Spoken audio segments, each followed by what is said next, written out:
فمن تو جو کوئی سے مراد خواہ قاتل زید یا مقتول کے وارث یعنی بکر کے بیٹے اعتدا زیادتی کرے، ان میں سے جو بھی کوئی زیادتی کرے گا، بعد ذالک اس کے بعد، کس کے بعد؟ بات طے ہونے کے بعد، معافی نامے کے بعد، راضی نامے کے بعد، دیت طے ہونے کے بعد، لین دین کا فیصلہ ہونے کے بعد، فَلَهُ عَذَابٌ علیم تو اس کے لیے دردناک عذاب ہے۔ اگر کسی نے اب زیادتی کی تو پھر سخت سزا ملے گی۔ قاتل کی زیادتی کیا ہو سکتی؟ کہ وہ دیت نہ دے اور کہیں بھاگ جائے، قتل بھی کر دیا اور پھر کہیں روح پوش ہو گئے، ہوتا ہے نا، قاتل بھاگ جاتے ہیں، چھپ جاتے ہیں اور کچھ بھی نہیں ہوتا۔ اب مثلا زید نے بکر کو قتل کیا، زید پکڑا گیا، اس نے ریکویسٹ کی مجھے معاف کر دیا کہ میں اتنا مال دے دیتا ہوں، وارث مان گئے کہ دے دو، اب جب مال دینے کی باری آئی تو وہ کہیں چھپ گیا، یہ کیا ہے؟ زیادتی، مقتول کے وارثوں پہ زیادتی۔ اچھا، دوسری طرف مقتول کے وارث کیا زیادتی کر سکتے ہیں؟ دیت بھی لے لی اور موقع پا کے اڑا بھی دیا، یہ ہے زیادتی، یعنی عہد سے پھر گئے۔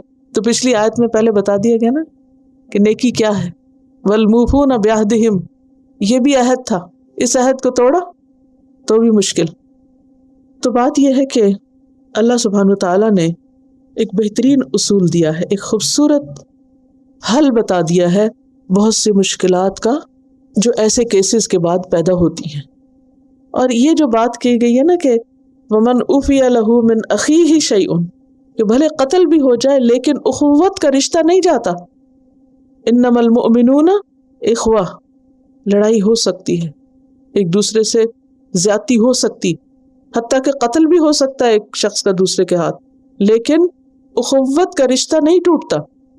دین کا رشتہ اتنا مضبوط رشتہ ہے، لیکن ہمارے یہاں عملی طور پہ کیا، کوئی قتل تو دور کی بات، کوئی ایک بات کر دے ایک دوسرے کی شکل نہیں دیکھتے، میت تک پہ نہیں آتے، یعنی دین کا رشتہ تو چھوڑے، خون کے رشتہ بھی ختم کر کے رکھ دیتے۔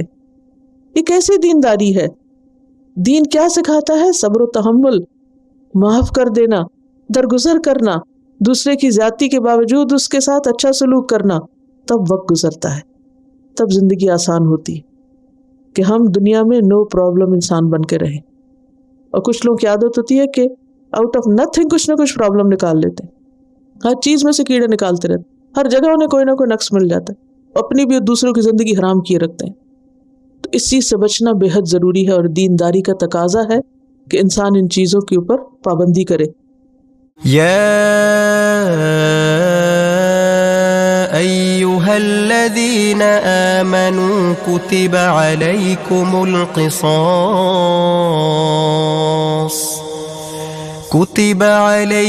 القصاص في القتلى، الحر بالحر والعبد بالعبد والأنثى بالأنثى،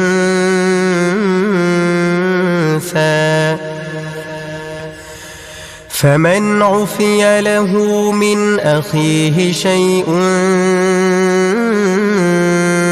فاتباع بالمعروف وأداء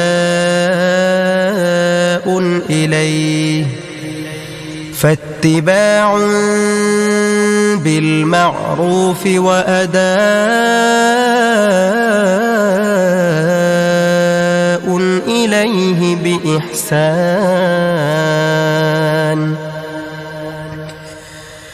ذلك تخفيف